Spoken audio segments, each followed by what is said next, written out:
Ako si Miguel, 27 taong gulang, at narito ako ngayon sa aming maliit na nayon sa Mindanao, nakatayo sa harap ng aming tahanan na gawa sa nipa at kawayan. Ang hangin ay mainit pa rin kahit gabi na, at maririnig ko ang tunog ng mga kuliglig na sumasabay sa pag-ihip ng hangin sa mga dahon ng mga puno na. Sa loob ng bahay, nakikita ko si Lola Carmen na nakaupo sa kanyang lumang sili, nagsasalaysay sa mga bata ng mga alamat tungkol sa mga nilalang na hindi nakikita ng mga mata.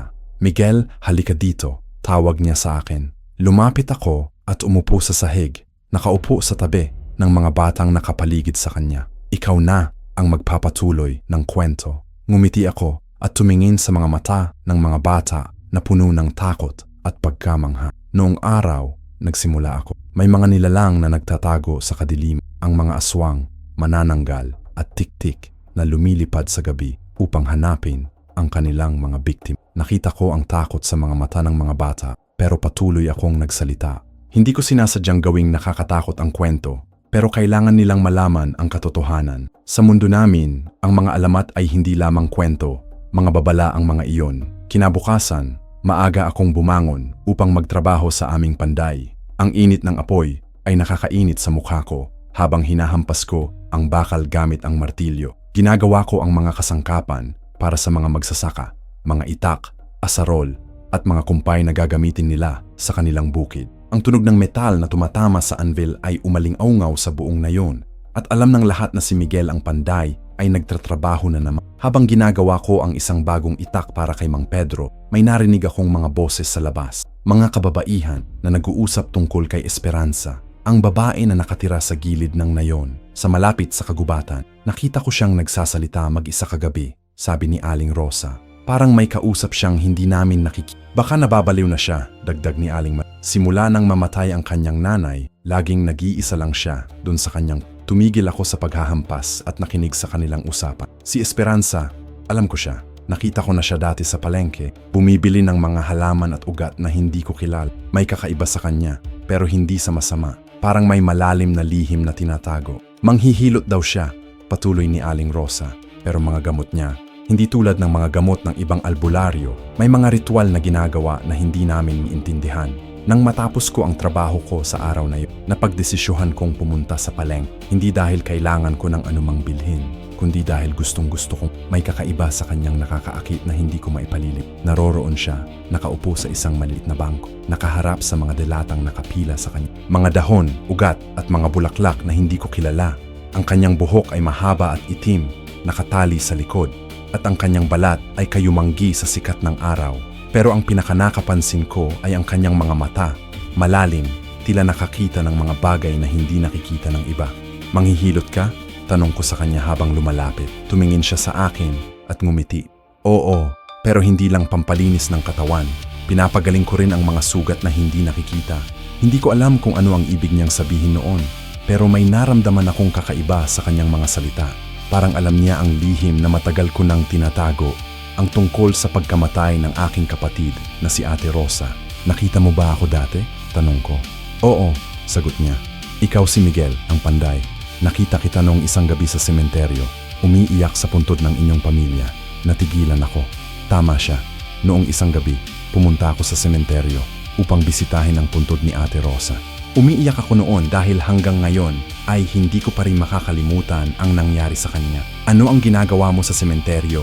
Tanong ko sa kanya. Naghahanap, sagot niya. Naghahanap ng mga palatandaan ng mga nilalang na dapat na hindi nandito sa mundo ng mga buhay. Nang sabihin niya iyon, naalala ko ang lahat. Si Ate Rosa, kinuha siya ng isang tik-tik noong siya ay 8 taong gulang. Nakita ko ang nangyari. Nakita ko kung paano siya dinakip ng malaking ibon na may mukha ng tao at dinala sa kadiliman. Hanggang ngayon, panaginip ko pa rin iyon.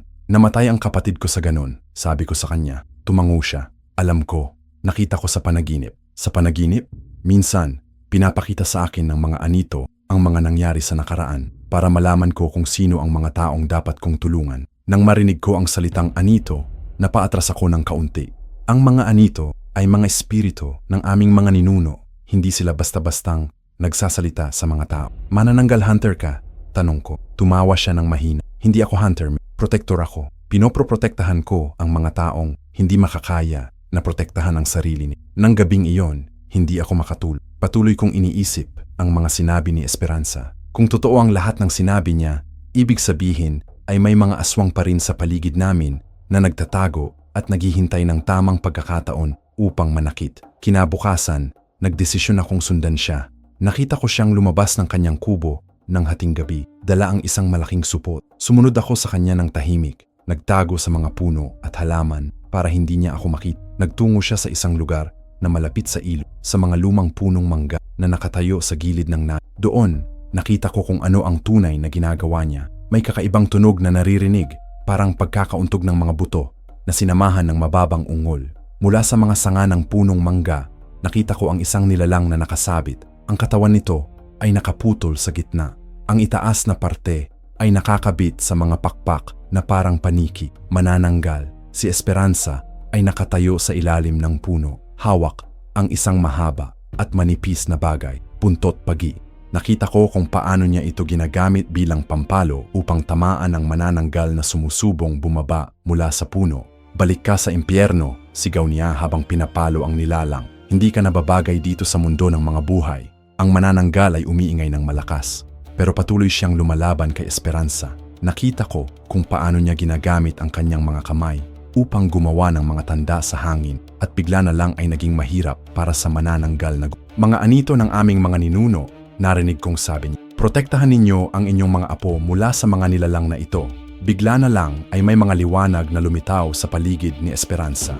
Mga liwanag na hugis tao na nakatayo sa kanyang tabi. Mga anito ng kanilang mga ninuno na tumutulong sa kanya sa labanan. Nang makita ko iyon, hindi ko napigilan ang sarili. Lumabas ako mula sa aking pagkakatago at nagtakbo patungo sa kanila. Esperanza, sigaw ko. Nang makita niya ako, nabigla siya. Miguel, ano ang ginagawa mo dito? Delikado. Pero huli na, ang manananggal ay napansin na ako at nagdesisyon na ako ang susunod niyang target. Lumipad ito patungo sa akin. Ang mga kuko nito ay nakataas at handang manakit. Hindi ko alam kung saan ko nakuha ang lakas. Pero biglang-bigla ay kumuha ako ng isang malaking bato at hinagis ito sa manananggal. Tumatama ito sa mukha nito at napadaing ito ng malakas. Bakit mo ako sinundan? Tanong ni Esperanza habang patuloy niyang pinapalo ang manananggal gamit ang buntot pagi. Gusto kong malaman ang totoo, sagot. Gusto kong malaman kung paano mo ginagawa ang mga ito. Tumingin siya sa akin ng matalas. Hindi mo kaya ang ganitong buhay, Miguel. Masyadong delikado. Namatay ang kapatid ko sa ganyan. Sagot. Kung may paraan upang makapaghiganti sa mga nilalang na yan, gusto kong matuto. Sa wakas, natumban niya ang manananggal sa lupa. Lumapit siya dito at nagsimulang magbuhos ng asin sa buong katawan nito. Habang ginagawa niya iyon, nagsisigaw ang nilalang, ngunit unti-unting nagiging abo. Asin?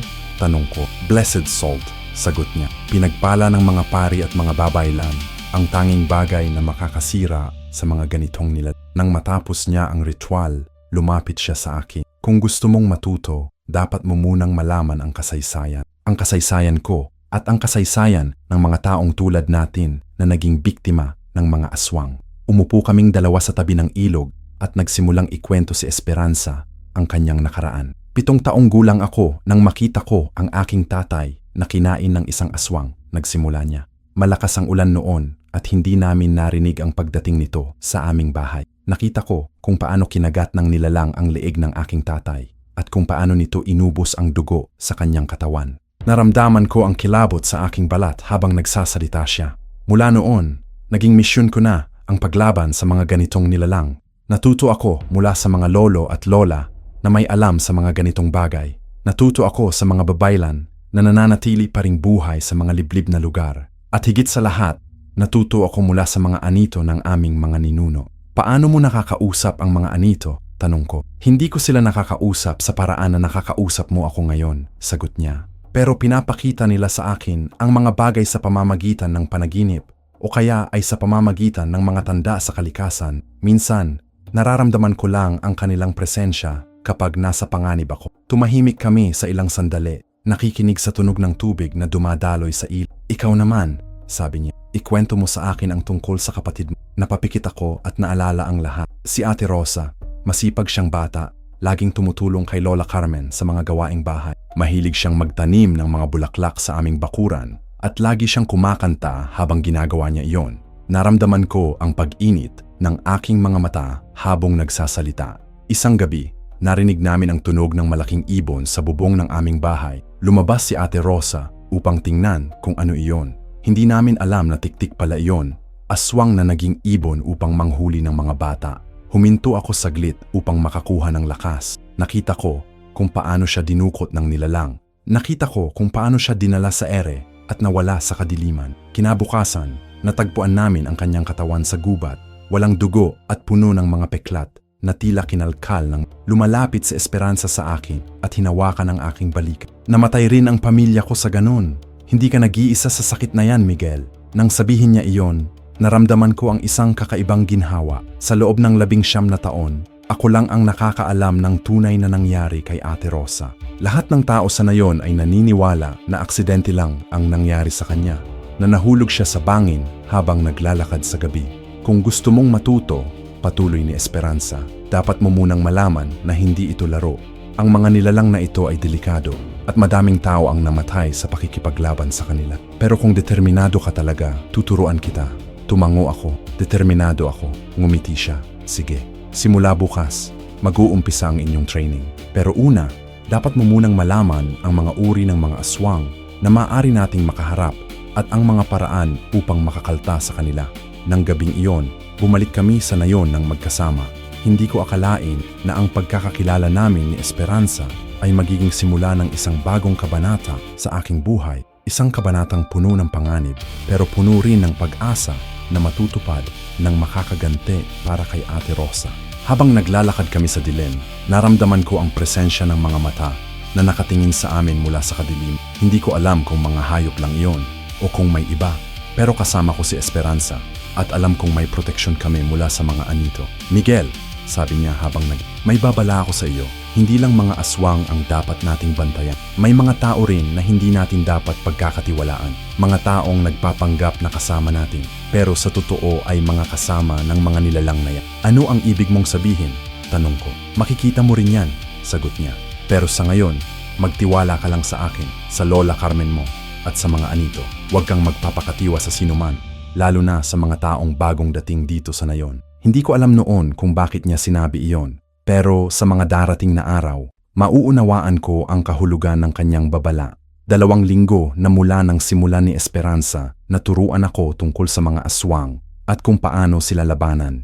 Tuwing gabi, pagkatapos ng aming trabaho, nagkikita kami sa tabi ng ilog upang magsanay. Tinuruan niya ako kung paano gamitin ang buntot pagi, kung paano gumawa ng blessed salt, at kung paano kilalanin ang mga palatandaan ng presensya ng mga aswang. Ang pinakamahalagang bagay na dapat mong matandaan, sabi niya, habang hawak ang isang maliit na sisidlan na puno ng langis, ay ang pagkakaiba ng amoy. Ang mga aswang ay may amoy na parang bulok na karne, lalo na kapag kakain na sila. Pinaamoy niya sa akin ang langis. Ito ay gawa sa mga dahon ng sampagita at blessed ng isang babaylan. Kapag nalagay mo ito sa inyong mga pinto at pintana, hindi makakapasok ang mga aswang sa inyong. Habang nagsasanay kami, narinig namin ang tunog ng mga yabag na paparating sa amin. Nagtago kami sa likod ng mga puno at nakita namin si Mang Arturo, ang may-ari ng sari-sari store sa nayon, na naglalakad mag-isa sa dilim. Ano ang ginagawa niya dito? Bulong ko kay Esperanza. Umiling siya. Hindi ko alam, pero may kakaiba sa kilos niya. Totoo nga, si Mang Arturo ay naglalakad ng parang may hinahanap. Palingalinga siya sa paligid at may dala siyang malaking sako na hindi namin matatukoy kung ano ang laman. Biglang may narinig kaming tunog, parang pag-ungol ng hayop na nasusugatan. Nagmula iyon sa direksyon kung saan nagtungo si Mang Arturo. Tara, bulong ni Esperanza. Susundan natin siya. Sumunod kami kay Mang Arturo ng tahimik. Nagtago sa mga puno at halaman. Nagtungo siya sa isang lumang bahay na matagal nang walang nakatira. Ang dating bahay ng pamilyang Mendoza na lumipat na sa Maynila ilang taon na ang nakalip. Sa loob ng bahay, nakita namin ang isang nakakagulat na tanawin. May mga kandila na nakaayos sa sahig na humuhugis ng bilog at sa gitna ng bilog ay may isang malaking kahon na gawa sa kahoy. Si Mang Arturo ay nakatayo sa tabi ng kahon, nagririte ng mga salitang hindi namin maintindihan. Hindi ito Tagalog, hindi rin Bisaya. Mga salitang lumang-luma, parang galing sa mga sinaunang panahon. Latin, bulong ni Esperanza. Ginagamit niya ang Latin para sa black magic. Biglang binuksan ni Mang Arturo ang kahon at lumabas doon ang isang nilalang na hindi namin mailarawan. Parang aso pero may mga pakpak at ang mga mata nito ay kumikinang sa dilim. Impakto, bulong ni Esperanza. Ginagamit niya ang black magic para makagawa ng sarili niyang aswang. Nagsimulang magbigay si Mang Arturo ng mga piraso ng karne sa nilalang. Hindi namin alam kung anong klase ng karne iyon, pero amoy bulok na umabot sa amin. Kailangan nating pigilan siya, sabi ko. Pinigilan ako ni Esperanza. Hindi pa. Kailangan nating malaman kung sino pa ang kasama niya sa ginagawa niya. Maya-maya, may pumasok na ibang tao sa bahay. Si Kapitan Rodrigo, ang pinuno ng barangay namin. Rodrigo, tawag ni Mang Arturo. Nandito ka na pala. Oo, sagot ni Kapitan Rodrigo. Naghihintay ba sila? Naghihintay, sagot ni Mang Arturo. Pero hindi pa kumpleto ang preparations. Kailangan pa natin ng 3 buhay bago maging ganap ang ritual. 3 buhay? Tanong ni Kapitan Rodrigo. 3 walang kasalanan, sagot ni Mang Arturo. Para sa 3-moon ceremony. Kapag nakumpleyo natin yan, magiging permanent na ang transformation natin. Nagsimula kong intindihin ang nangyayari. Si Mang Arturo at Kapitan Rodrigo ay mga manananggal na nagtatago sa anyong tao. Ginagamit nila ang kanilang mga posisyon sa nayon upang madaling makakuha ng mga biktima. Sino ang 3 targets? Tanong ni Kapitan Rodrigo. Yung mga batang laging naglalaro sa plaza, sagot ni Mang Arturo. Si Little Rosa, si Tommy, at si Maria. Mga walang malay pa, kaya perfect sa ritual. Nang marinig ko ang pangalan ni Little Rosa, ang batang kakilala namin na palaging bumibili ng candy sa store ni Mang Arturo, naramdaman ko ang galit na sumisingaw sa aking dibdib. Hindi pwede, bulong ko kay Esperanza. Hindi natin pwedeng hayaan na mangyari yan. Tumango si Esperanza. Alam ko, pero kailangan muna nating makakuha ng proof. Kapag walang proof, hindi maniniwala ang mga tao sa nayon. Lumabas kami sa bahay ng tahimik at bumalik sa nayon. Pero bago pa kami makauwi, may nakita kaming kakaiba.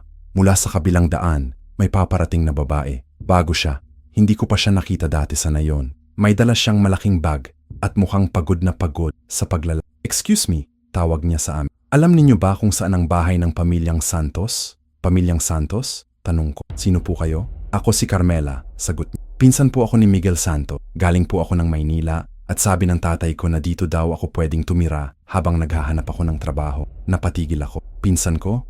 Hindi ko naalala na may pinsan akong si Carmela. Pero matagal nang hindi kami nakakapag-usap ng mga kamag-anak namin sa Maynila, kaya posible na hindi ko lang siya nakilala. Ako si Miguel, sabi ko. Kung pinsan mo nga ako, halika. Ihahatid kita sa aming bahay. Habang naglalakad kami, nagtanong si Carmela tungkol sa nayon at tungkol sa aming pamilya. Pero may kakaiba sa mga tanong niya. Parang may ibang motibo siya sa mga tanong niya. Sino yung kasama mo? Tanong niya tungkol kay Esperanza. Si Esperanza, sagot. Manghihilot siya dito sa nayon. Ah, sabi ni Carmela. Marami ba siyang clients? Marami bang naniniwala sa kanyang mga pampalinis? Bakit mo naman tinatanong? Tanong ko. Wala lang, sagot niya. Curious lang ako sa mga traditions dito sa probinsya. Sa Maynila kasi, wala na masyadong ganyan. Nang marating namin ang aming bahay, nagising si Lola Carmen at lumabas upang salubungin si Carmela. Ay, sino yung batang yan? Tanong ni Lola Carmen. Lola, ako po si Carmela, sagot ni Carmela. Anak po ako ni Tito Roberto, kapatid ng papa ni Miguel. Nagtaka si Lola Carmen. Roberto, kapatid ng papa mo? Tumingin siya sa akin. Miguel, walang kapatid ang papa mo na Roberto. Napatigil ako. Kung walang kapatid ang papa ko na Roberto, sino si Carmela? Ah, sabi ni Carmela. Baka mali ang narinig ko. Si Tito Ricardo siguro. Walang Ricardo rin, sabi ni Lola Carmen. Anak, sigurado ka bang tama ang address na binigay sa'yo? Nakita ko ang pag-iba ng ekspresyon ni Carmela. Mula sa mabait na ngiti, naging medyo inis. Baka nagkakamali lang kayo, sabi niya. Matanda na kayo, baka nakakalimutan na ninyo. Hindi maganda ang paraan ng pagsagot ni Carmela kay Lola Carmen. Sa kultura namin, hindi pwedeng bastusin ang mga matatanda. Pero pinabayaan ko muna dahil baka pagod lang siya sa biyahe. Sige, pumasok ka muna. Bukas na natin pag-usapan yan. Kinabukasan, nagdesisyon akong magtanong kay Esperanza tungkol kay Carmela. May kakaiba sa kanya, sabi ni Esperanza. Nakita mo ba ang mga mata niya? Kapag tumitigin siya sa mga tao, parang may ibang motibo. Baka naman paranoid lang tayo, sabi ko. Bago lang siya dito, kaya siguro ganun. Miguel, sabi ni Esperanza ng seryoso. Yung amoy niya, may kakaiba. Hindi ko ma-explain, pero parang may halong amoy ng... Huminto siya. Amoy ng ano? Tanong ko. Dugo, sagot niya. Sariwang dugo. Nang gabi, hindi ako makatulog. Patuloy kong iniisip ang mga sinabi ni Esperanza tungkol kay Carmela. Pero hindi ko pa rin matanggap na ang pinsan ko ay may kinalaman sa mga aswang. Mga 12:00 ng gabi, narinig ko ang tunog ng mga yabag sa labas ng aming bahay. Tumingon ako sa bintana at nakita ko si Carmela na lumalabas ng bahay. Dala ang isang maliit na bag. Nagdesisyon akong sundan siya. Suot ko ang aking itim na damit upang hindi ako makita sa dilim. At tahimik kong sinundan si Carmel. Nagtungo siya sa direksyon ng gubat, sa lugar na malapit sa lumang bahay kung saan nakita namin si Mang Arturo at Kapitan Rodrigo. Pero hindi siya pumasok sa bahay. Sa halip, nagtungo siya sa isang malaking puno ng balete na nakatayo sa gitna ng gubat. Doon, nakita ko ang pinakanakakatakot na bagay na nakita ko sa buong buhay. Nakita ko si Carmela na naghuhubad ng kanyang damit at nagsimulang magkaparoon ng mga pakpak sa kanyang likod. Ang kanyang katawan ay naghiwalay sa gitna at ang itaas na parte ay lumipad papunta sa mga sanga ng puno. Manananggal. Hindi pinsan ko si Carmela. Manananggal siya na nagpapanggap na tao upang makapasok sa aming nayon. Habang nakatingin ako sa kanya, biglang lumingon siya sa aking direksyon. Nakita niya ako at ngumiti siya ng nakakabadeng. "Miguel," sabi niya, "narito ka pala." Nagsimulang tumakbo ako pero mabilis siyang lumipad at naharang ako sa aking. "Hindi ka pwedeng umalis," sabi niya. "Nakita mo na ang aming lihim. Kailangan mo na kaming samahan." "Hindi!" sigaw ko. "Hindi ako sasama sa inyo." Tumawa siya. "Wala kang choice, Miguel. Ang kapatid mo na si Rosa, kami ang pumatay sa kanya. At ngayon, ikaw naman ang susunod." Nang marinig ko ang pangalan ni Ate Rosa, naramdaman ko ang galit na hindi ko pa naramdaman dati. Galit na nagsimula sa aking puso at kumalat sa buong katawan ko. "Kayo ang pumatay sa kanya?" tanong ko. "Oo," sagot ni Carmela. "Utos ni Baltasar, si Kapitan Rodrigo. May prophecy kasi tungkol sa pamilya ninyo. Ang prophecy ay nagsasabi na may magiging mandirigma sa pamilyang Santos na makakapagtapos sa aming race. Kaya kailangan naming patayin kayo lahat." "Prophecy?" tanong ko. "Prophesy ng mga anito," sagot niya. "Sinabi nila na may isang Santos na magiging bantay ng nayon. Isang taong makakakuha ng kapangyarihan mula sa mga ninuno upang labanan ang mga nilalang tulad namin. Si Rosa ang unang target, pero nakita namin na ikaw pala ang tunay na bantay." Nagsimulang intindihin ko ang lahat. Kaya pala patay si Ate Rosa. Kaya pala nagsimulang makipagkaibigan sa akin si Esperanza. Lahat ng ito ay parte ng isang malaking plano na hindi ko alam. "Pero hindi mo pa alam ang buong totoo," patuloy ni Carmela. "Si Esperanza, alam mo ba kung sino talaga siya?" "Ano ang ibig mong sabihin?" tanong ko. "Si Esperanza ay hindi ordinaryong manggagamot," sagot niya. "Siya ay descendant ng mga babaylan, mga priestess na may kapangyarihan na makipag-usap sa mga anito at gumamit ng ancient magic. Ginagamit niya ka, Miguel, para sa kanyang sariling misyon." "Hindi totoo yan," sigaw ko. "Tanungin mo siya," sabi ni Carmela. "Tanungin mo kung bakit niya alam ang lahat tungkol sa mga nangyayari sa nayon. Tanungin mo kung bakit niya alam ang tungkol sa kapatid mo. Tanungin mo kung bakit siya laging nandoon sa tamang lugar sa tamang o." Bago pa ako makasagot, may narinig kaming sigaw mula sa direksyon ng nayon. "Tulong! Tulong! May patay!" Tumakbo kaming dalawa pabalik sa nayon at nakita namin ang mga tao na nakapalibot sa store ni Mang Arturo. Pero hindi si Mang Arturo ang namatay. Nakita namin si Mang Arturo na nakaupo sa sahig, umiiyak at nagsasalita sa mga pulis. Hindi ko alam kung sino ang pumatay sa kanya. Nakita ko lang siyang nakahiga doon sa likod ng store, puno ng Lumapit kami sa crime scene at nakita namin ang bangkay ng isang lalaki na hindi namin kilala. Ang kanyang katawan ay puno ng mga hiwa na tila ginawa ng matalas na bagay at ang dugo niya ay nagkalat sa sahig. "Sino siya?" tanong ng isang pulis. "Hindi ko alam," sagot ni Mang Arturo. Hindi ko siya kilala, pero nakita ko ang ekspresyon ni Carmela. Hindi siya nagulat o natakot. Sa halip, parang may satisfaction sa kanyang mukha. "Esperanza," bulong ko sa kanyang tenga. "Kailangan nating mag-usap." Tumango siya at umalis kami sa crowd. "Nakita ko si Carmela sa gubat," sabi ko sa kanya. Manananggal siya. Hindi nagulat si Esperanza sa sinabi ko. "Alam ko," sagot niya. "Alam mo?" tanong ko. "Bakit hindi mo sinabi sa akin?" "Kailangan mo munang makita at maranasan para maniwala ka," sagot niya. "Kung sinabi ko sa iyo agad, hindi mo maniniwalaan." "Sino ang namatay?" tanong ko. "Yun ay isang taong natatanging nakakakita ng tunay na anyo ng mga aswang," sagot niya. "Tinawag siyang witness. Pinapatay ng mga aswang ang mga witness para hindi sila ma-expose." "Paano mo alam ang lahat ng ito?" tanong ko. Tumalikod si Esperanza at nagsimulang maglakad palayo sa akin. "Kasi ako ang pumatay sa kanya," sagot niya. Napatigil ako sa narinig ko. Ano? Ako ang pumatay sa witness. Ulit niya. Para protektahan ka. Hindi ko maintindihan, sabi ko. Humarap siya sa akin at nakita ko ang luha sa kanyang mga mata. Miguel, ang witness na yan ay pinadala ni Carmela para malaman ang tungkol sa aming mga galaw. Kung hindi ko siya pinatay, malalaman nila kung paano ka namin tinuturuan. Malalaman nila ang tungkol sa mga anito na tumutulong sa atin. Pero, pumatay ka ng tao, sabi ko. Pumatay ako ng spy, sagot niya. Pumatay ako ng kalaban upang protektahan ang mga innocent. Nagsimula akong mag-isip. Totoo ba ang mga sinabi ni Carmela tungkol kay Esperanza na ginagamit niya ako para sa kanyang sariling misyon? Esperanza, sabi ko. Ano ang tunay mong planong sa akin? Napatigil siya sa paglala. Ang plano ko ay turuan ka na protektahan ang sarili mo at ang mga taong mahal mo. Pero may iba ka pang plano, di ba? Tanong ko. May connection ka sa mga anito at may alam ka tungkol sa prophecy. Humugong siya. Oo, Mick. Alam ko ang tungkol sa prophecy. Alam ko na ikaw ang taong nabanggit sa prophecy, ang taong magiging bantay ng nayon. Pero hindi ko ginagamit ka. Tinutulungan kita na maging ang taong dapat mong maging. Paano mo nalaman na ako ang nasa prophecy? Tanong ko. Dahil pinapanaginipan kita ng mga anito, sagot niya. Simula pa noong bata ka, nakikita na kita sa mga panaginip ko.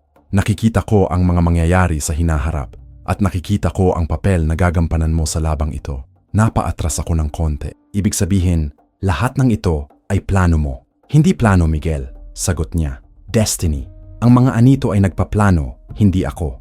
Ako ay instrumento lang nila upang matulungan ka na makamit ang inyong misyon. Sa loob ng aking isip, nagsimula akong mag-isip tungkol sa lahat ng nangyari sa nakalipas na mga linggo. Ang pagkakakilala ko kay Esperanza, ang pagkakaroon ko ng powers na hindi ko pa naiintindihan, ang mga panaginip na nababalahibo ko tungkol sa mga aswang. Ano ang susunod na mangyayari? Tanong ko. Ang susunod na mangyayari, sagot ni Esperanza, ay ang simula ng tunay na labanan. Si Carmela at si Baltasar ay magkakaroon ng 3-moon ceremony sa susunod na linggo. Kapag natapos nila yon, magiging mas malakas pa sila at mas maraming aswang ang magiging miyembro ng kanilang group. Paano natin sila pipigilan? Tanong ko. Kailangan nating hanapin ang kanilang secret base, sagot niya. At kailangan nating sirain ang ritual bago pa ito matapos. Pero hindi tayo pwedeng mag-isa. Kailangan natin ng tulong mula sa mga anito. Paano tayo makakakuha ng tulong mula sa mga anito? Tanong ko.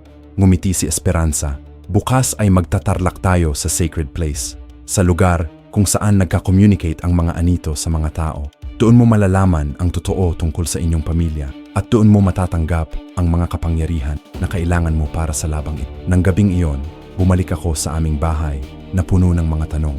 Nakita ko si Carmela na nakaupo sa sala, nakipag-usap kay Lola Carmen. Miguel, tawag niya sa akin. Saan ka galing? Nagtrabaho, sagot ko. May mga orders pa akong dapat tapusin. Ngumiti siya, pero nakita ko sa kanyang mga mata ang kasamaan. Ah, sige, mukhang pagod ka. Magpahinga ka na.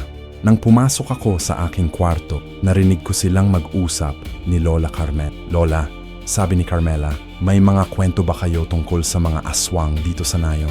Bakit mo naman tinatanong yan, anak? Tanong ni Lola Carmen. Wala lang, Lola, sagot ni Carmela. Curious lang ako. Sa Maynila kasi, wala nang mga ganyang kwento. Ay, marami, sagot ni Lola Carmen. Pero hindi maganda na pag-usapan yan bago matulog. Baka managinip ka ng masama. Narinig ko ang pagtawa ni Carmela. Pagtawa na hindi natural. Pagtawa na puno ng kasamaan.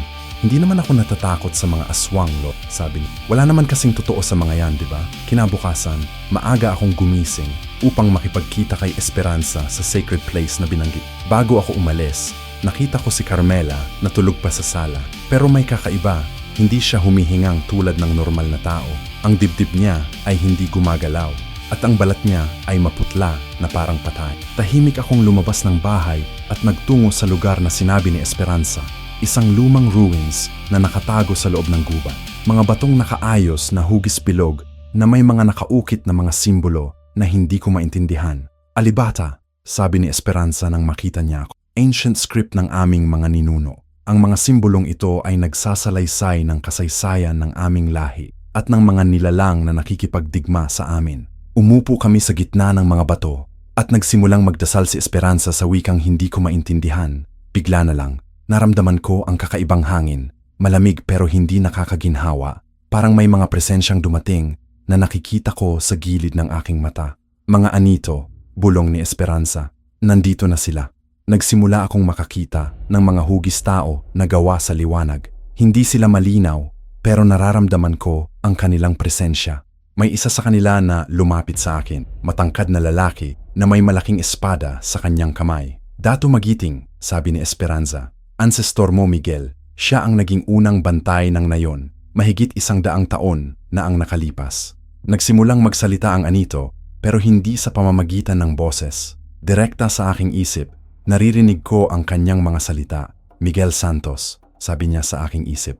Ikaw ang huling descendant ng aming linya. Ikaw ang magiging bagong bantay ng nayon. Ano ang ibig ninyo sabihin? Tanong ko. Ang mga nilalang na kinakawasay mo ay hindi ordinary na aswang, sagot niya. Ang mga ito ay mga primordial aswang, mga pinakaunang aswang na lumikha sa mundo. Sila ay mga nilalang na galing sa impyerno na nagpadala dito sa mundo upang puksain ang lahing tao. Napapikit ako habang tumutulog ang impormasyon sa akin. Si Baltasar, ang taong kilala mo bilang Kapitan Rodrigo, ay isang manananggal king. Patuloy niya. Siya ay may kapangyarihan na gumawa ng maraming aswang at kontrolin sila. Kung magtagumpay siya sa 3-moon ceremony, magiging immortal siya at makakagawa siya ng isang army ng mga aswang na walang hanggan. Paano ko siya mapipigilan? Tanong ko. Gamit ang ito, sagot ng ani. At biglang may lumitaw na espada. Ang kampilan ng Dato Magiting, espada na ginawa ng mga babaylan at blessed ng mga ani. Ang tanging sandata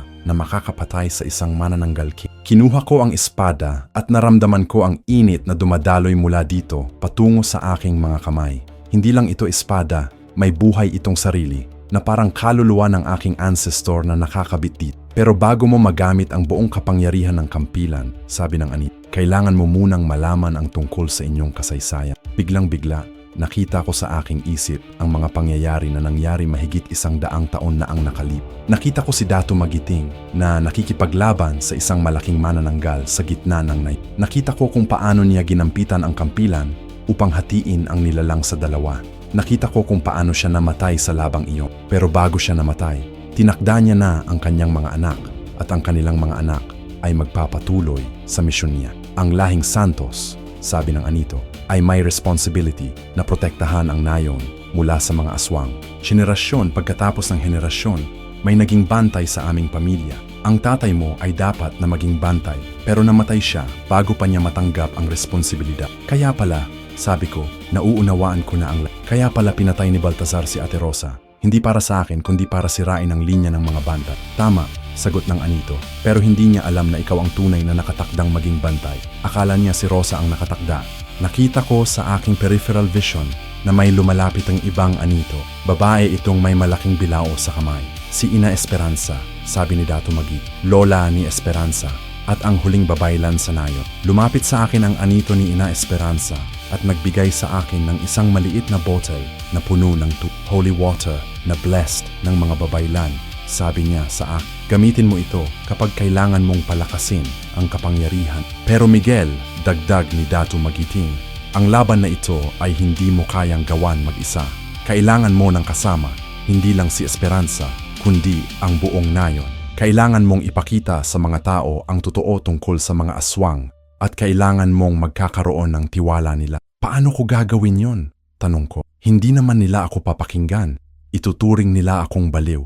Magkakaroon ng chance, sagot ng anito. Magkakaroon ng pangyayari na mamumulat sa mga mata ng mga tao. Pero dapat mo nang maging handa. Nang matapos ang ceremony, bumalik kami ni Esperanza sa nayon. Pero pagdating namin, nakita namin ang maraming tao na nakapalibot sa plaza.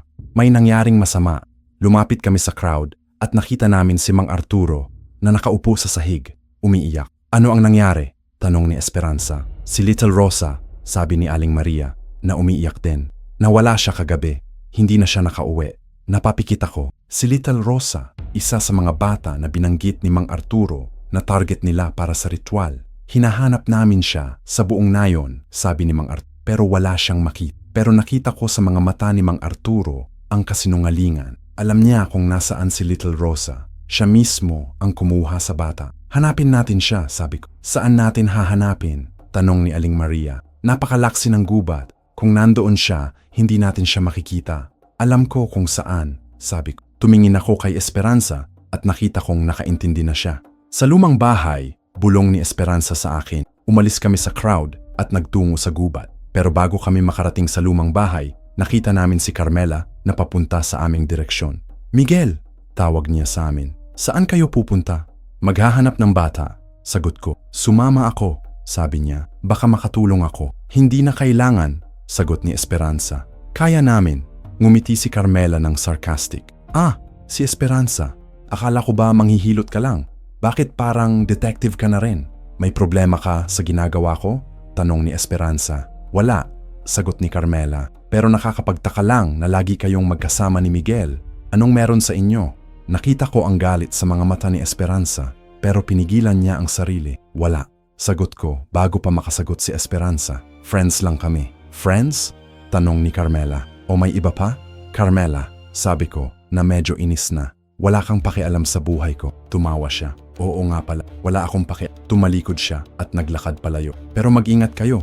Madaming delikadong hayop sa gubat." Nang malayo na si Carmela, nagtuloy kami sa lumang bahay. Pero pagdating namin doon, nakita namin na walang tao. Ang mga kandila na nakita namin dati ay wala na at ang mga ritual materials alis na. "Lumipat sila," sabi ni Esperanza. "Saan?" tanong ko. "Sa primary base nila," sagot. "Sa lugar na hindi natin alam." Nagsimula kaming maghanap sa paligid ng gubat, looking for any clues kung saan sila nagtungo. Maya-maya, nakita namin ang mga bakas ng dugo sa lupa, sariwang dugo na nagtutungo sa malalimang parte ng gubat. Sinunod namin ang trail ng dugo at nagtungo ito sa isang lugar na hindi ko pa napuntahan. Isang malawak na clearing sa gitna ng gubat na may malaking balete tree sa gitna. Sa ilalim ng puno, nakita namin ang isang underground entrance. Isang malaking butas sa lupa na may mga bato sa paligid. "Underground cave," sabi ni Esperanza. Doon ang tunay na base nila. Bumaba kami sa cave, ginagamit ang flashlight na dala ni Esperanza. Ang cave ay malalim at madilim, at naaamoy namin ang mabahong simoy ng bulok na karne. Sa loob ng cave, nakita namin ang isang malaking kwarto na puno ng mga kandila at ritual material. Sa gitna ng kwarto ay may isang altar na gawa sa mga bato, at doon nakita namin si Little Rosa. Nakagapos siya sa altar at nakatayo sa paligid niya ay 3 manananggal, si Carmela, si Mang Arturo at si Kapitan Rodrigo. Pero hindi sila nasa human nasa true form sila. Mga nilalang na may pakpak at hugis tao na nakaputol sa gitna. "Ah, narito na ang mga bisita," sabi ni Baltasar. Si Kapitan Rodrigo sa kanyang aswang form. "Miguel at Esperanza, sakto sa oras para sa seremonya." "Bitawan ninyo ang bata," sabi ko. Tumawa si Baltasar. "Hindi pwede, Miguel. Kailangan namin ng blood ng 3 innocent children para sa 3-moon ceremony. Si Little Rosa ay ang una. Mamaya, kukunin namin si Tommy at si Maria." "Over my dead body," sabi ni Esperanza. "Pwede rin yun," sabi ni Carmela. "Ang blood mo, Esperanza, ay mas powerful pa kaysa sa blood ng mga bata. Descendant ka ng mga babaylan, kaya ang powers mo ay mas valuable sa amin." Nagsimula silang lumapit sa amin, pero hindi ko hinayaan. Kinuha ko ang kampilan na ibinigay sa akin ng anito at nagready para sa laban. "Miguel," sabi ni Baltasar, "nakita ko na may kampilan ka. Descendant ka nga ni Datu Magiting, pero hindi mo pa alam ang buong kapangyarihan ng mga nilalang tulad namin." Lumipad si Baltasar patungo sa akin. Ang mga kuko niya ay nakataas at ready na manakit. Pero nang bumaba siya, kinampitan ko ang kampil at nahiwa ko ang isa niyang pakpak. Napadaing siya ng malakas at nahulog sa sahig. "Impossible!" sigaw niya. "Ang kampilan na yan ay dapat nang nawala." "Hindi nawala," sabi ko. "Naghihintay lang sa tamang tao." Nagsimulang mag-attack si Carmela at Mang Arturo sa parehong oras. Si Esperanza ay kumuha ng buntot pagi at nagsimulang makipaglaban kay Carmela, habang ako naman ay nakikipaglaban kay Mang Arturo. Pero mahirap ang laban. Ang mga manananggal ay mabilis at malakas, at ang mga kuko nila ay nakakahiwa ng malalim na sugat. Nakakuha ako ng mga gasgas sa braso at sa mukha, at nakita kong si Esperanza ay may dugo na rin sa kanyang balikat. "Kailangan natin ng ibang paraan," sigaw ni Esperanza habang nakikipaglap. Naalala ko ang sinabi ng anito tungkol sa holy water. Kinuha ko ang bottle na ibinigay sa akin at binuhos ko ito sa kampilan. Biglang naging mas maliwanag ang espada at naramdaman ko ang dagdag na lakas na dumadaloy sa aking katawan. Ginampitan ko ulit ang kampilan at mabilis kong hinatiw si Mang Arturo. Ang espada ay tumagos sa kanyang katawan na parang hindi siya bato, at nagiging abo siya sa loob ng ilang segundo. "Mang Arturo!" sigaw ni Carmela, pero hindi siya nakatakas. Si Esperanza ay nakapag-cast ng isang spell gamit ang kanyang buntot pagi at naging immobilized si Carmela. "Baltasar," sabi ni Esperanza. Ito na ang huli mong pagkakataon. Umalis ka sa nayon namin at huwag ka nang bumalik. Tumawa si Baltasar. Hindi mo ako matatakot, Esperanza. Ako ay manananggal king. Ako ang pinuno ng lahat ng mga aswang sa buong Mindanao. Hindi na, sabi ko. Lumapit ako sa kanya at itinuok ang kampilan sa kanyang dibdib. Pero hindi siya namatay agad. Sa halip, nagsimula siyang mag-transform sa isang mas malaking nilalang. Ang kanyang katawan ay naging 2 beses na mas malaki at lumabas sa kanyang likod ay mga pakpak na hugis dragon. Ito ang tunay na anyo ko, sigaw niya. Ancient manananggal king na may kapangyarihang mag-control sa lahat ng mga aswang. Lumipad siya patungo sa ceiling ng cave at nagsimulang magsamon ng maraming iba pang aswang. Mula sa mga sulok ng cave, lumabas ang mga tiktik, kapre, at iba pang mga nilalang na hindi ko pa nakita dati. Ito na ang wakas mo, Miguel Santos, sigaw niya. Pero bago pa niya ako ma-attack, may narinig kaming malaking tunog mula sa entrance ng cave. Mga tao na bumababa, mga tao mula sa nayon, nadala ang mga ilaw at mga sandata. Miguel, sigaw ni Lola Carmen. Nandito kami.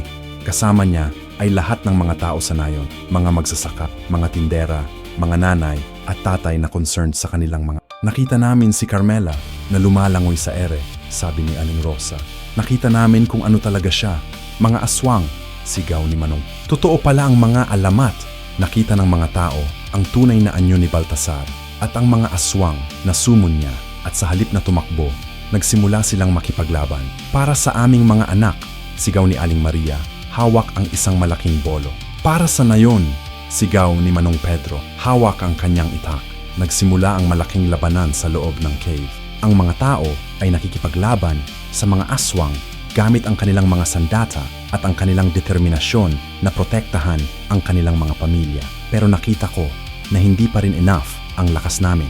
Ang mga aswang ay mas malakas at mas mabilis kaysa sa mga tao at unti-unting natutumba ang mga tao sa nayon. Esperanza, sigaw ko. Kailangan mo nang gamitin ang buong kapangyarihan mo.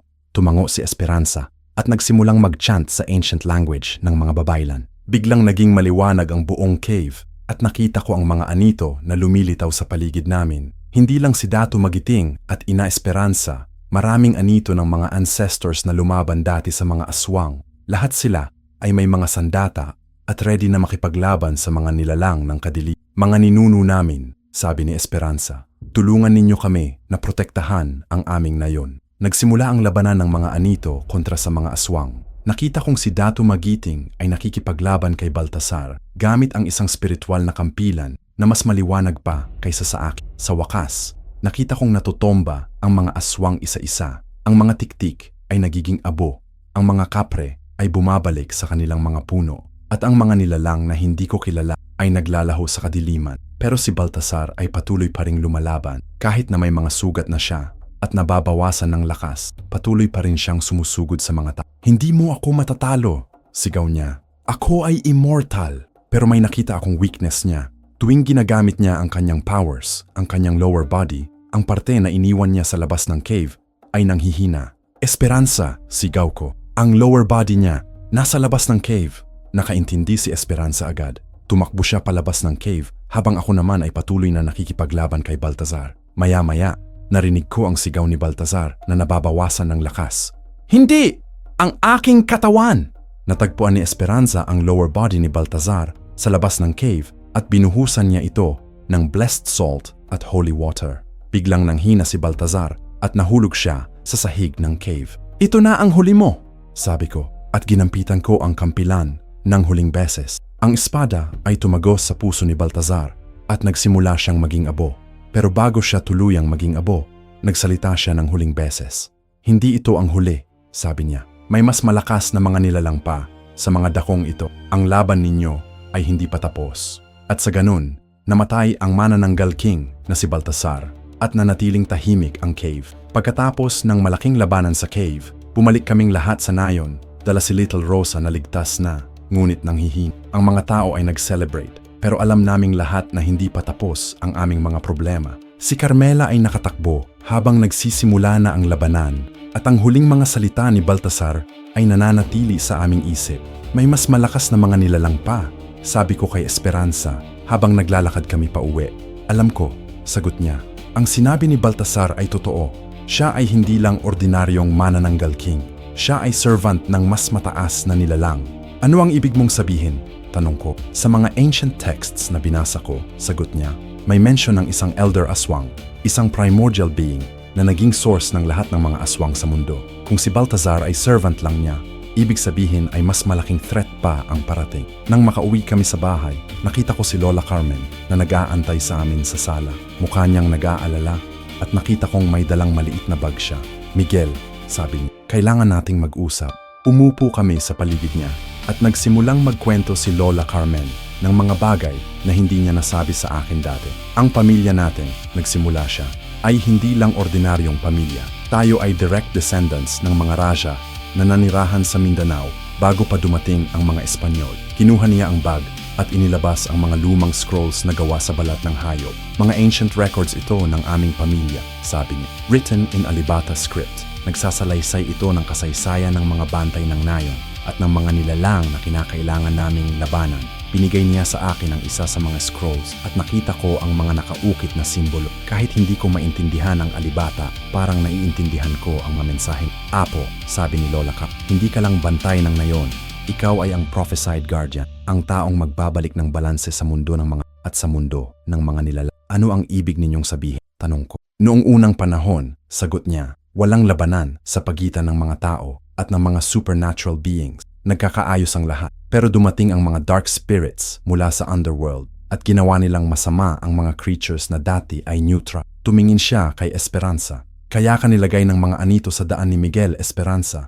Hindi ka lang teacher niya. Kasama mo siya sa misyon na ito. Alam ko po, Lola Carmen, sagot ni Esperanza. Pero hindi ko inakala na ganito ka-complex ang situation. Kinuha ni Lola Carmen ang isa pang scroll at ipinakita sa amin ang isang drawing. Nakita namin ang larawan ng isang malaking nilalang na may ulo ng dragon at katawan ng tao na nakapaligid ng mga mas maliliit na aswang. Ito ang maharlika ng kadiliman, sabi niya. Ang elder aswang na binanggit ni Esperanza, siya ang master ni Baltazar at siya ang source ng lahat ng kasamaan sa rehiyon. Nasaan siya? Tanong ko. Sa Mount Apo, sagot ni Lola Carmen. Sa malalim na kuweba sa bundok, kung saan walang human na nakakapunta. Doon ang kanyang domain at doon niya ginagawa ang kanyang mga evil experiments. Napapikit ako habang iniisip ang sinabi niya. Mount Apo, ang pinakamataas na bundok sa Mindanao at isa sa mga pinaka-sacred na lugar sa aming kultura. Hindi ko inakala na doon nakatago ang pinakamalalaking threat sa aming Pero Lola, sabi ko, hindi ba delikado na pumunta sa Mount Apo? Maraming wild animals doon at ang terrain ay mahirap. Delikado nga, sagot niya. Pero iyan ang kailangan mong gawin. Hindi mo pwedeng hayaang mag-expand pa ang influence ng maharlika ng kadilim. Kung hindi mo siya pipigilan, magiging overrun ng mga aswang ang buong Mindanao. Kinabukasan, nagsimula kami ni Esperanza na mag-prepare para sa journey papunta sa Mount Up. Kumuha kami ng mga supplies, pagkain, tubig, camping equipment, at higit sa lahat, mga spiritual weapons at protection spells. Kailangan natin ng guide, sabi ni Esperanza. Hindi natin alam ang exact location ng kuweba. May kilala ako, sabi ko, si Manong Danny. Lumaki siya sa paanan ng Mount Apo. Alam niya ang lahat ng mga daan sa bundok. Nagtungo kami sa bahay ni Manong Danny at nag-explain ng situation. Una, hindi siya naniwala sa mga sinabi namin tungkol sa mga aswang. Pero nang ipakita namin sa kanya ang kampilan at ang mga spiritual powers ni Esperanza, na-convince siya na totoo ang mga sinasabi namin. Alam ko ang lugar na sinasabi ninyo, sabi niya. May abandoned temple doon sa mataas na parte ng bundok. Sabi ng mga lumang tao, cursed daw yung lugar. Walang nagtratrabaho diyan at lahat ng mga hayop ay umiiwas sa lugar na iyon. Yun na yun, sabi ni Esperanza. Doon sigurado ang base ng maharlika ng kadili. Pero bago pa kami makaalis para sa journey, may nangyaring unexpected. Habang nag-prepare kami sa plaza ng nayon, biglang may dumating na group ng mga tao mula sa neighboring barangay. Tulong! Sigaw ng isa sa kanila. May mga nilalang na sumasalakay sa aming nayon. Lumapit kami sa kanila at nakita namin na sugatan sila at takot na takot. Ano ang nangyari? Tanong ni Esperanza. Mga malalalaking ibon na may mukha ng tao, sagot ng babae na mukhang leader ng group. Dumadating mula sa direksyon ng Mount Apo at kinukuha nila ang mga bata sa aming Napagtingin kami ni Esperanza, hindi normal na aswang ang mga iyon, mga special na nilalang na ginawa ng maharlika ng kadilim. Ilang bata ang kinuha? Tanong ko. 5, sagot ng babae. Lahat mga edad 7 hanggang 12. Dinala nila sa direksyon ng bundok. Alam ko na kung ano ang nangyayari. Ginagamit ng maharlika ng kadiliman ang mga bata para sa malaking ritual. Mas malaki pa kaysa sa 3-moon ceremony ni Baltasar. Kailangan nating pigilan sila, sabi ni Esperanza. Pero hindi pa tayo ready, sagot ko. Wala pa tayong complete na preparations. Walang choice, sabi ni Esperanza. Kung hihintayin pa natin, mamatay na ang mga bata. Nagdesisyon kaming umalis agad papunta sa Mount Apo, kasama si Manong Danny at 2 volunteers mula sa Nayon, si Kuya Pedro at si Kuya Ramon na mga experienced hunter. Ang journey papunta sa Mount Apo ay mahirap. Kailangan naming maglakad ng mahigit 6 na oras para makarating sa base ng bundok at tapos ay aakyatin pa namin ang matarik na mga slope papunta sa abandoned temple. Habang naglalakad kami, nagsimula kong maramdaman ang kakaibang atmosphere. Ang mga hayop sa gubat ay tahimik at ang hangin ay may amoy na hindi natural. Amoy ng kamatayan at decomposition. Malapit na tayo, sabi ni Manong Danny. Nakakaamoy na ng cursed air. Maya-maya, nakita namin ang abandoned temple. Malaking gusali ito na gawa sa mga batong kulay itim na may mga gargoyle na nakaukit sa mga sulok. Sa harap ng temple ay may malaking bonfire na nagsasalaba at nakita namin ang mga anino ng mga malalalaking nilalang na sumasayaw sa paligid nito. Mga tik-tik, bulong ni Esperanza. Pero mas malaki kaysa sa mga nakita natin dati.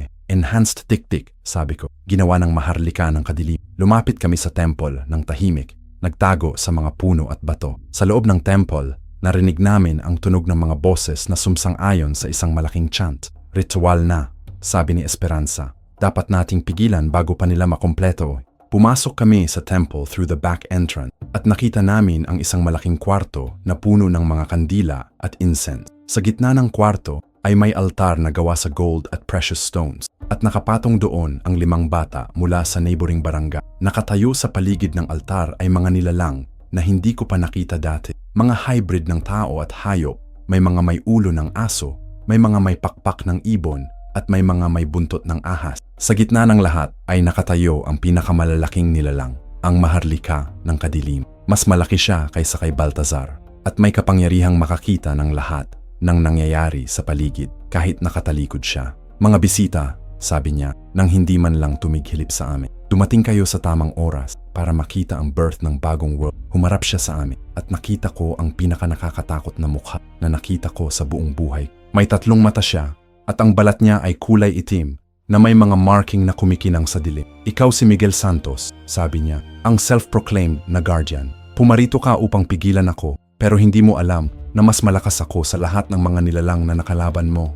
Bitawan mo ang mga bata, sabi ko, hawak ang kampilan. Tumawa siya. Ang mga bata, sila ay parte na ng ritual. Hindi ko na sila pwedeng bitiwan. Sa loob ng ilang minuto, magiging complete na ang ceremony at magiging immortal ako. Pagkatapos noon, makakagawa ako ng isang army ng mga aswang na walang hangganan. Nagsimulang lumapit siya sa amin at nakita ko na ang mga nilalang sa paligid niya ay handang maging kami. Pero alam ko na hindi kami pwedeng mag-back down. Nasa kanila ang mga bata at kami ang tanging pag-asa nila. Esperanza, sabi ko. Ready ka na ba? Ready na, sagot niya.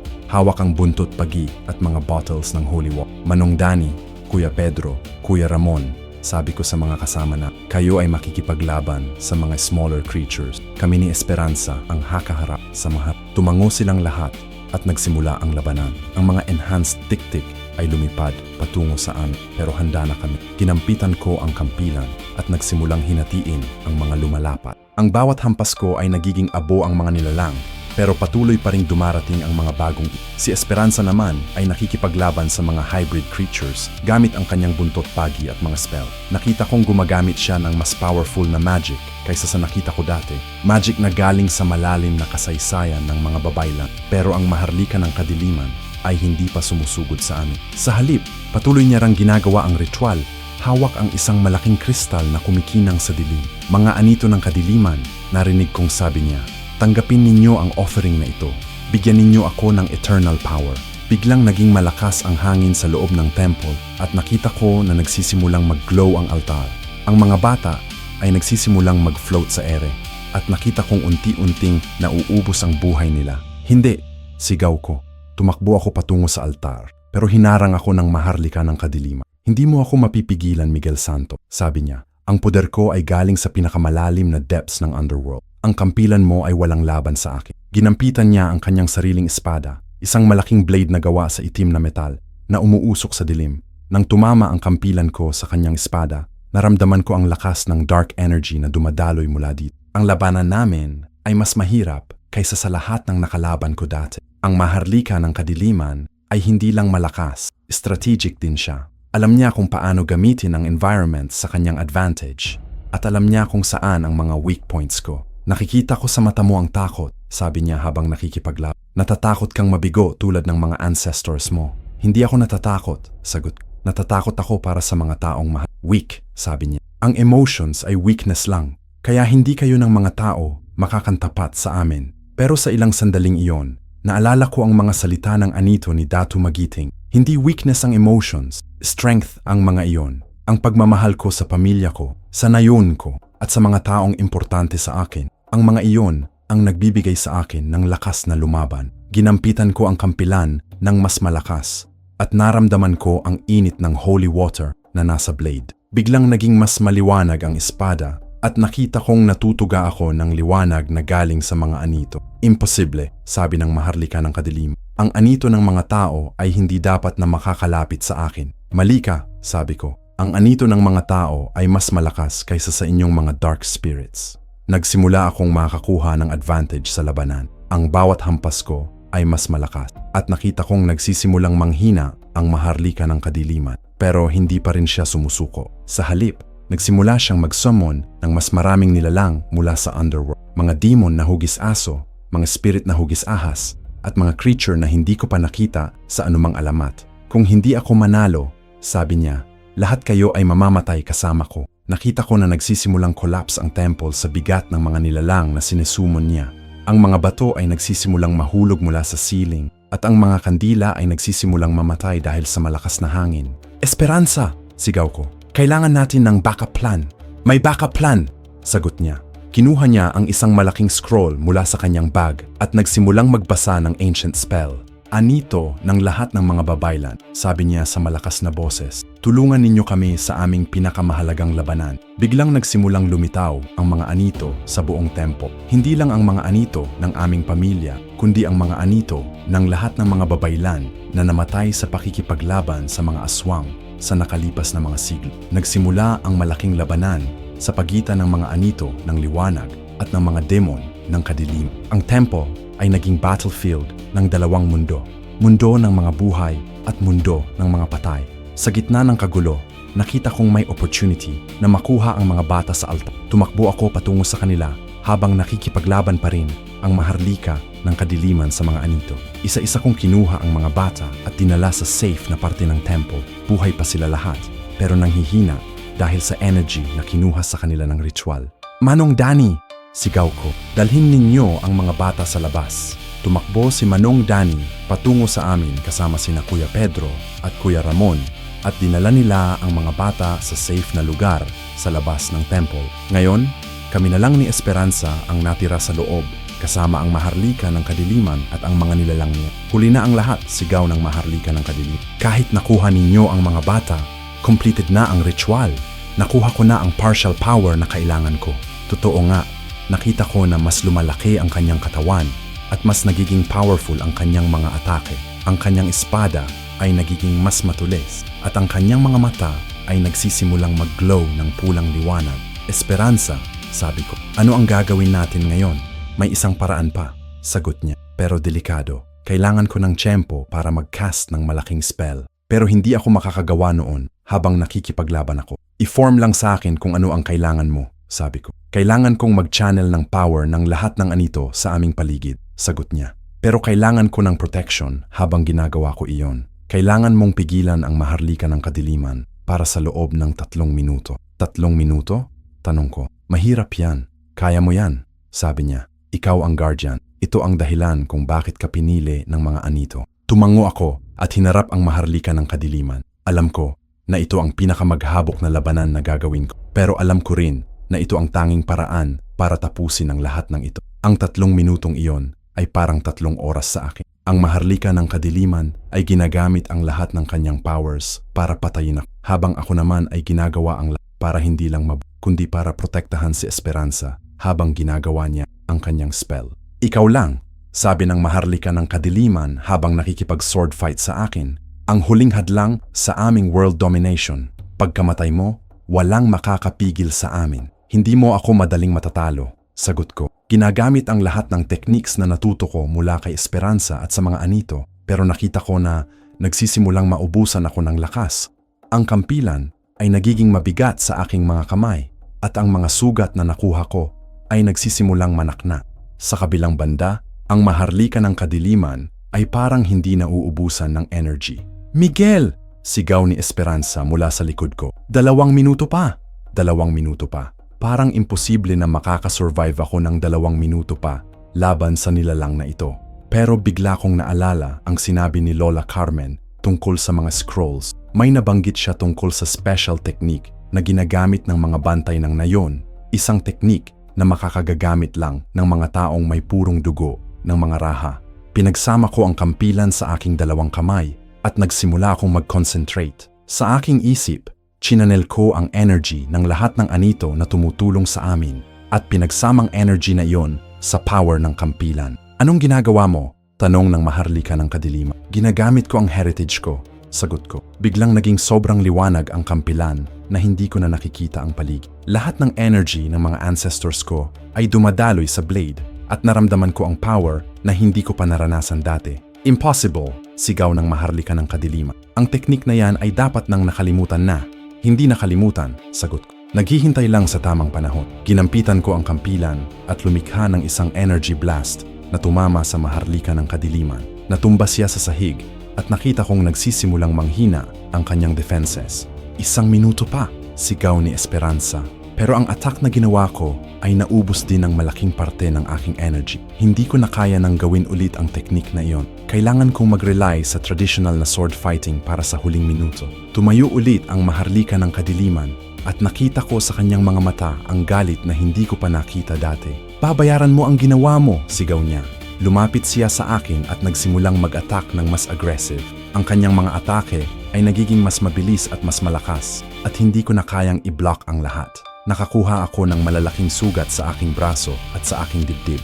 Natumba ako sa sahig at nakita kong lumalapit na sa akin ang maharlika ng kadiliman na hawak ang kanyang espada na nakatutok sa aking puso. Ito na ang wakas mo, Miguel Santo, sabi niya. Pero bago pa niya ako masaktan, may narinig kaming malakas na boses na nag-chant sa ancient language. Mga anito ng liwanag, sigaw ni Esperanza.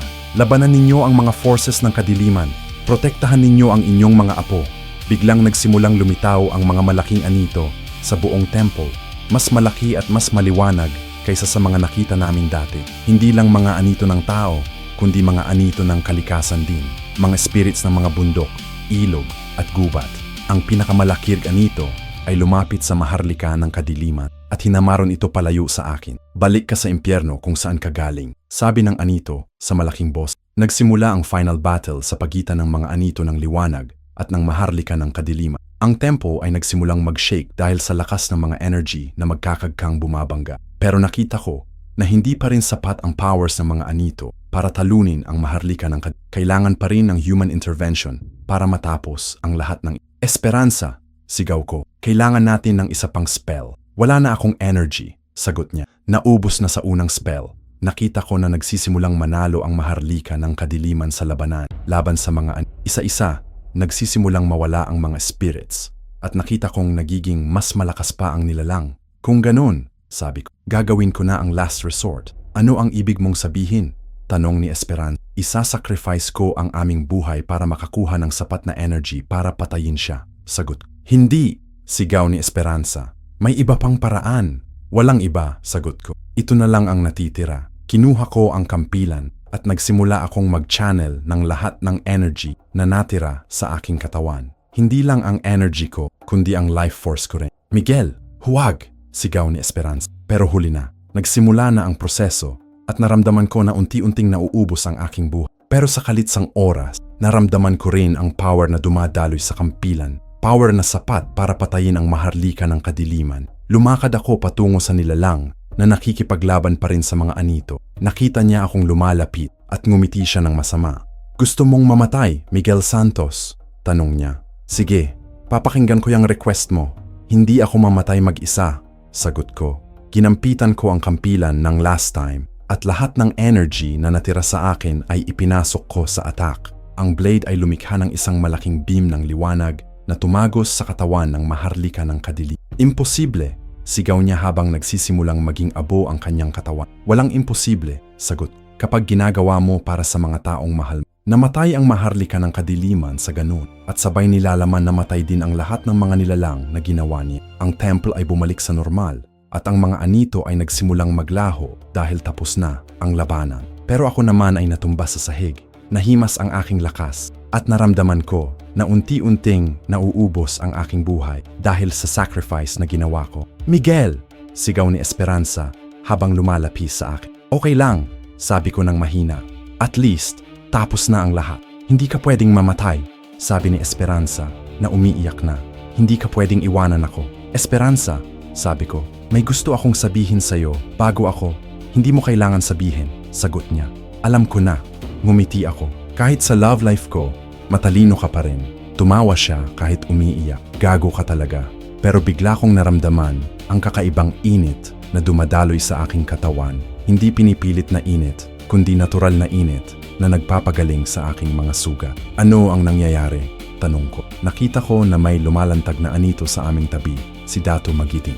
Miguel, sabi niya sa aming isip, ang sacrifice mo ay tanggap ng mga anito, pero hindi namin papahayaaning mamatay ka. May mas malaking mission ka pa na kailangan mong gampanan. Anong mission? Tanong ko. Ang pagtuturo sa susunod na generation, sagot niya. Ang pag-protect sa mga taong hindi kayang protektahan ang sarili nila. Ang pagpapatuloy ng lineage ng mga bantay ng nayon. Naramdaman ko na bumabalik ang lakas ko at nakita kong nagsisimulang maghilom ang aming mga sugat. Hindi lang ako ang nakakuha ng healing power, pati si Esperanza ay nagsisimulang maging mas malakas. Salamat, sabi ko sa anito.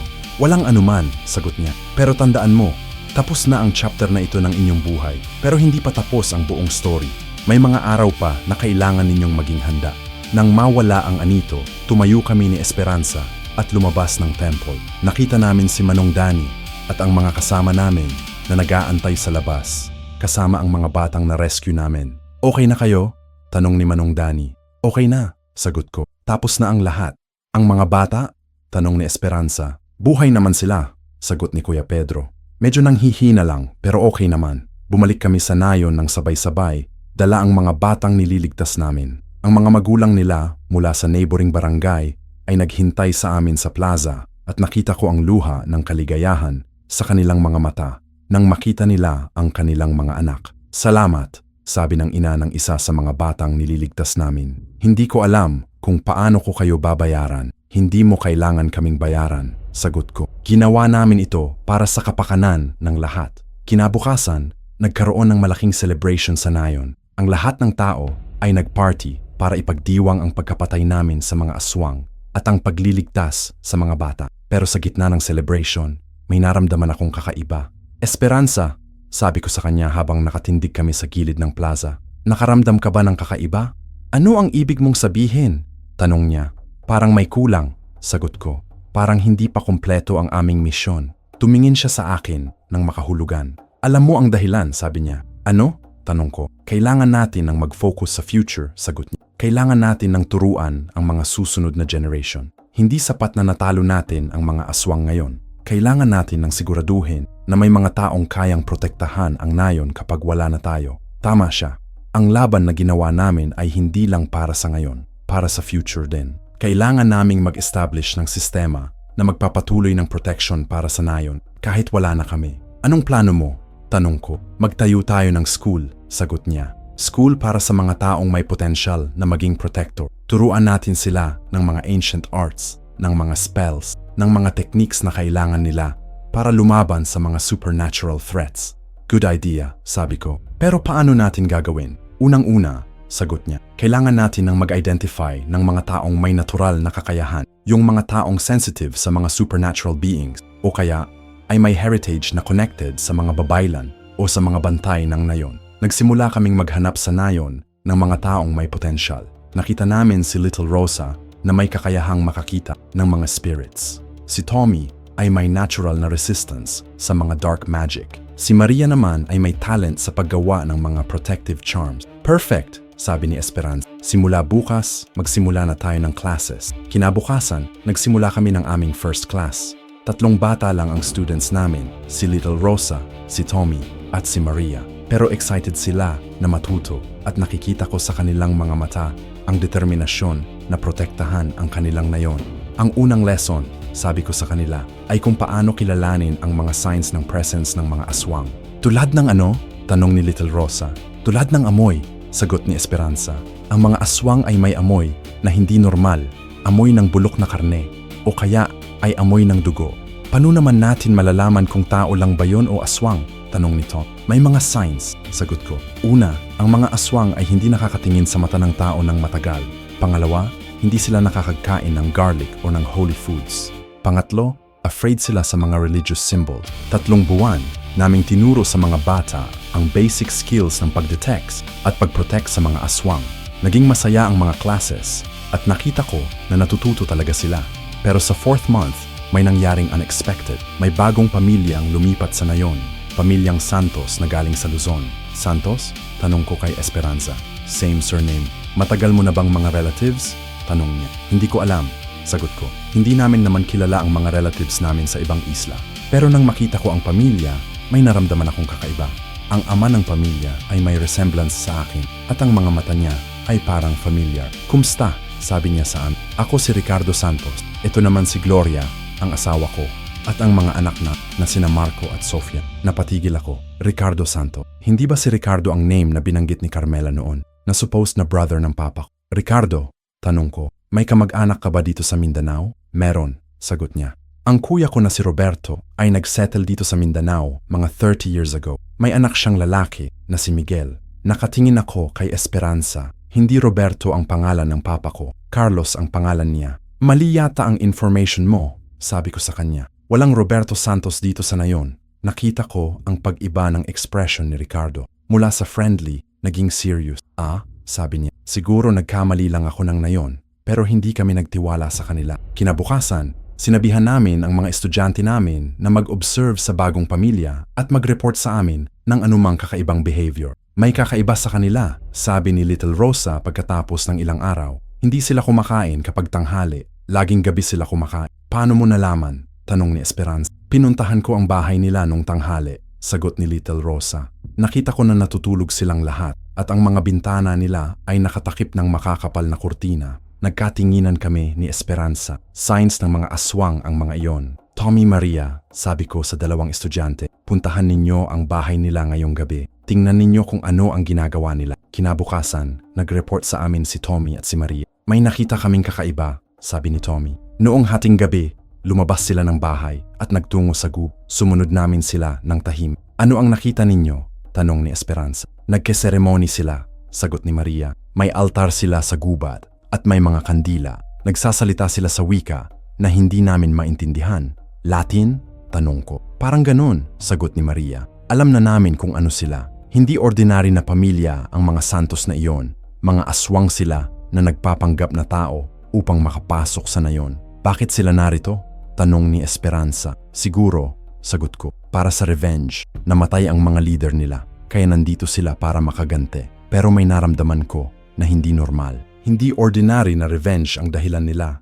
May mas malaking plano sila. Kailangan natin silang ma-expose, sabi ni Esperanza. Pero paano?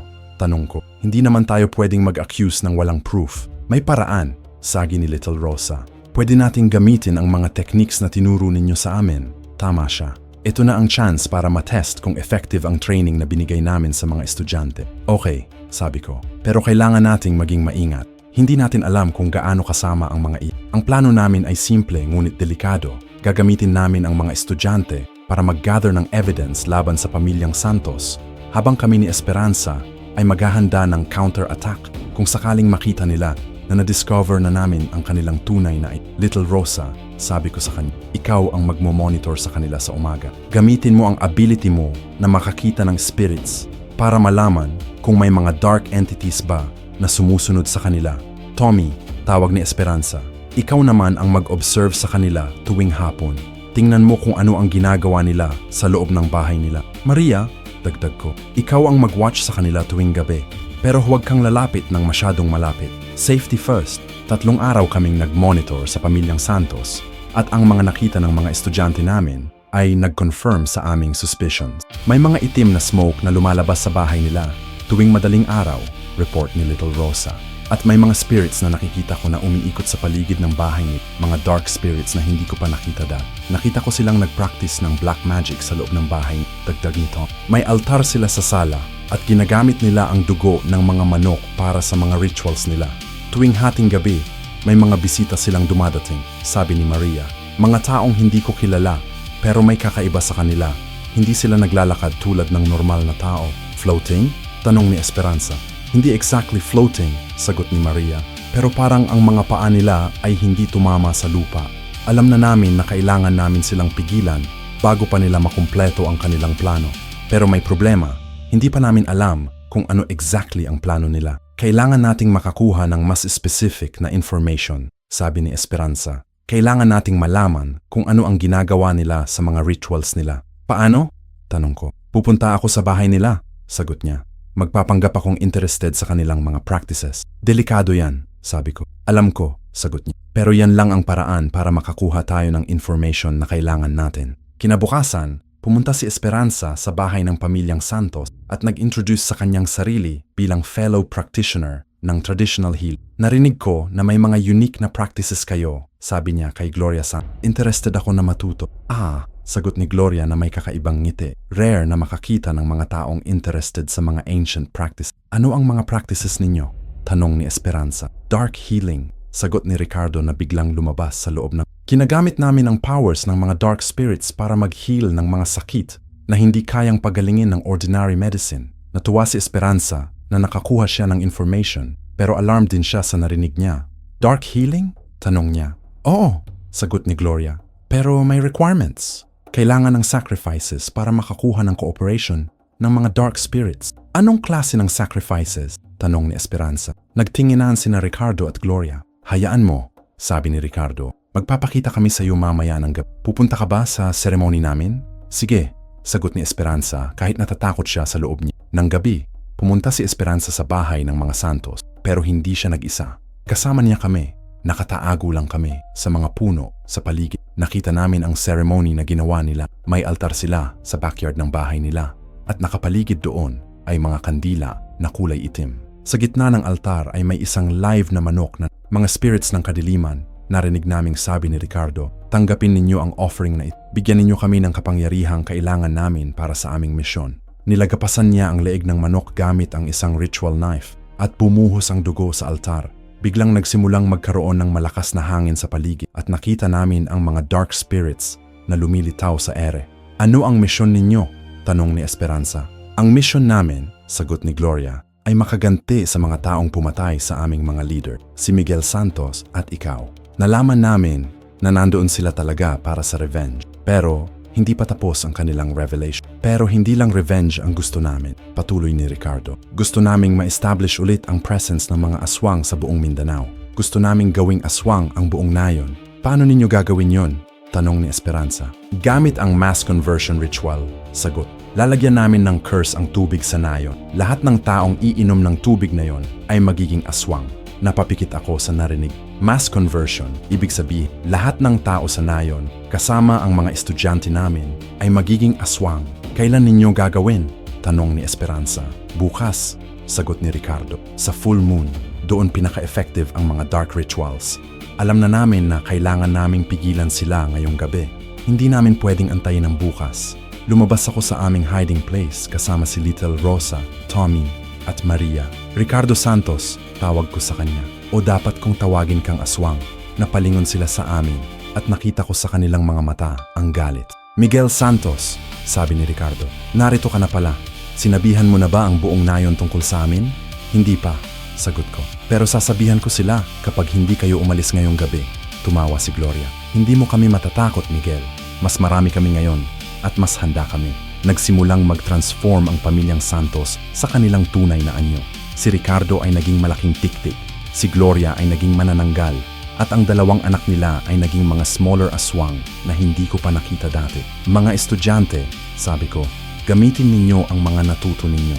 nagsimulang lumaban ang mga estudyante namin gamit ang mga techniques na tinuro namin sa kanila. Si Little Rosa ay gumamit ng holy water para sa mga spirits na lumalabas sa altar. Si Tommy ay gumamit ng blessed salt para sa mga smaller aswang.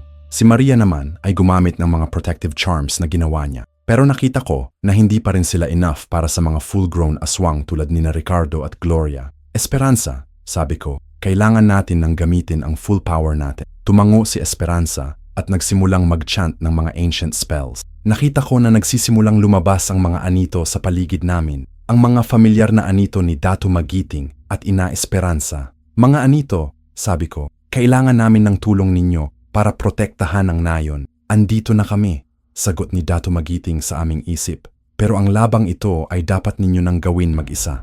Kailangan ninyong ipakita na kayanan ninyo nang protektahan ang nayon kahit wala na kami.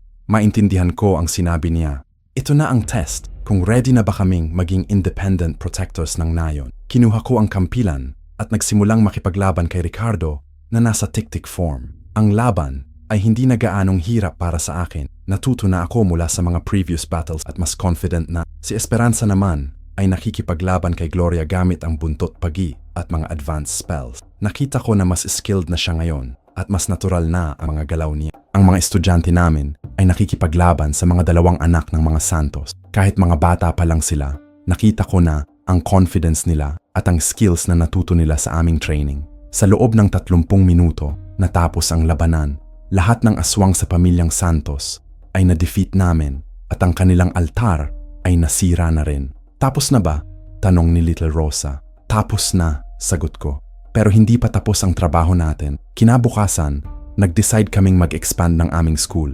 Hindi lang 3 estudyante ang kinuha namin. Nag-recruit kami ng mas maraming mga bata at teenager na may potential na maging protectors. Sa loob ng 1 taon, naging 30 estudyante na ang nagsasanay sa amin. May mga klase kami para sa basic detection ng mga aswang, may mga klase para sa defensive magic, at may mga klase para sa combat techniques. Proud ako sa inyong lahat, sabi ko sa mga estudyante namin sa graduation ceremony. Kayo na ang susunod na generation ng mga protectors ng nayon. Salamat, Teacher Miguel, sabi ni Little Rosa na naging valedictorian ng batch nila. Ipapagpatuloy namin ang misyon ninyo. 3 taon pagkatapos ng graduation ng first batch namin, naging peaceful na ang nayon. Walang aswang attacks na nangyari at ang mga tao ay nakakapamuhay ng tahimik. Pero ang pinakamahalagang nangyari sa 3 taong iyon ay ang pagdating ng aming mga anak. Esperanza, sabi ko sa kanya, habang hawak namin ang aming triplets, 3 sanggol na babae na pinangalanan namin na Rosa, Carmen at Magiting. Ano? Sagot niya. Nakaka-proud na ang mga anak natin ay magiging next generation ng mga bantay ng nayon. Sabi ko, oo, sagot niya. Pero sana naman, mas peaceful na ang mundo nila kaysa sa mundo natin. Sana nga, sabi ko. Pero alam naming dalawa na hindi iyon ang magiging case. Ang mundo ay laging may threats at laging may kailangan ng protectors. Ang importante ay handa ang mga susunod na generation para sa mga challenges na iyon. Ngayon, 8 taon na pagkatapos ng aming first battle laban sa mga aswang, nakatayo ako sa plaza ng nayon kasama si Esperanza at ang aming mga anak na may edad na ng 5 taon. Nakikita ko ang mga daming estudyante na nag-training sa aming school at nakikita ko rin ang mga dating estudyante namin na naging teachers na rin ng mga bagong batch. Papa, sabi ni Rosa sa akin, kailan ako matututo ng magic? Kapag ready ka na, sagot ko sa kanya. Ready na ako, sabi niya. Tumawa. Hindi pa. Kailangan mo pang mag-aral ng maraming basic things bago ka matuto ng magic. Tulad ng ano? Tanong ni Tulad ng kung paano makakita ng good sa mga tao, sagot ni Esperanza. Kung paano maging mabait sa kapwa. Kung paano protektahan ang mga taong hindi kayang protektahan ang sarili nila. Tumango ang 3 bata at nakita ko sa kanilang mga mata ang same determination na nakita ko dati sa mga mata ng unang batch ng aming mga estudyante. Alam ko na magiging maayos ang future ng nayon. May mga taong handang magprotekta, may mga taong handiyang magturo, at may mga taong handaing. At sa huli, iyon ang pinakamahalagang legacy na pwede naming iiwan. Hindi ang mga kwento ng aming mga labanan, kundi ang sistema na ginawa namin para siguraduhing may proteksyon ng nayon para sa lahat ng susunod na generation. Esperanza, sabi ko habang nakatingin sa sunset. Salamat sa lahat. Salamat din, sagot niya. Salamat sa pagbibigay sa akin ng pamilya na hindi ko inakala na makakamit ko. Yakap namin ang aming 3 anak habang nakatingin sa nayon na protektahan namin. Hindi perfect ang mundo, pero safe naman. At sa ngayon, sapat na iyon. Pero alam naming dalawa na ang aming story ay hindi pa tapos. Marami pang challenges ang darating. Marami pang mga nilalang na lalabanan. At marami pang mga tao na protektahan. Pero handa kami para sa lahat ng iyon dahil alam namin na hindi na kami nag-iisa. May pamilya na kami, may mga estudyante na kami, at may buong nayon na sumusuporta sa amin. Sa wakas, nahanap ko na ang sagot sa tanong na matagal ko nang iniisip. Hindi pala ang mga aswang ang tunay na kalaban. Ang tunay na kalaban ay ang takot. Takot na hindi mo kayang protektahan ang mga mahal mo sa buhay. Takot na hindi mo kayang gawin ang tama. Takot na mag-isa ka sa labang ito. Pero kapag may mga taong kasama mo, walang takot na hindi mo kayang lampasan. And sa siyontons onde iyon na lakas ng mga bantay ng nayon. Hindi ang mga magic o ang mga sandata, kundi ang pagkakaisa at ang pagmamahal sa kapwa. Salamat sa pakikinig sa aming kwento. Kung nagustuhan ninyo ang adventure ni na Miguel at Esperanza, mag-like at mag-subscribe para sa mas maraming Filipino folklore stories. Comment din kayo kung anong klaseng nilalang ang gusto ninyong makita sa susunod na kwento.